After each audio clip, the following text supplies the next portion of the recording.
As state leaders plan to cut services across the state, we found out they're paying more than ever for their own staff. Channel 9's Eric Rasmussen traveled to Tallahassee to ask why 2 local lawmakers need dozens of advisors making 6-figure salaries. I don't know if you can get a shot of the doors. Mike Haridopolos of Merritt Island took down his doors to symbolize open government in the new Florida Senate. Winter Park's Dean Cannon leads the new Florida House. They rose to power by pledging to cut much more than doors. To question the size and scope of government at every level. We will spend less.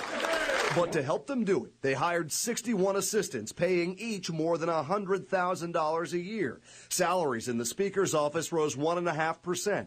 Cannon's top aide, Matthew Ball, makes $146,000 a year, or more than 3.5 times the Speaker's salary. Haridopolos' top aide, Stephen McNamara, makes more than $175,000, or more than 4 times the Senate President's salary. And former Eustis Senator Carrie Baker is now a Senate consultant, making $175 an hour and up to $7,500 a month. I don't pretend these are small salaries. They're not.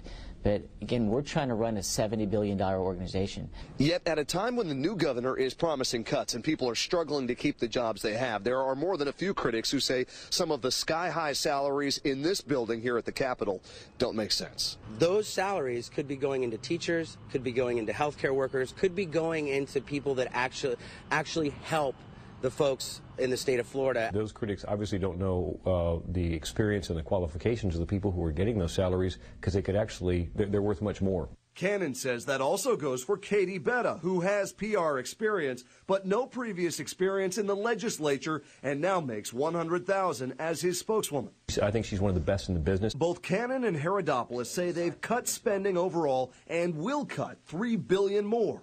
Critics say that's not the point. Really, the model here is to starve the people who really do the work and to pay inflated salaries to the people at the top.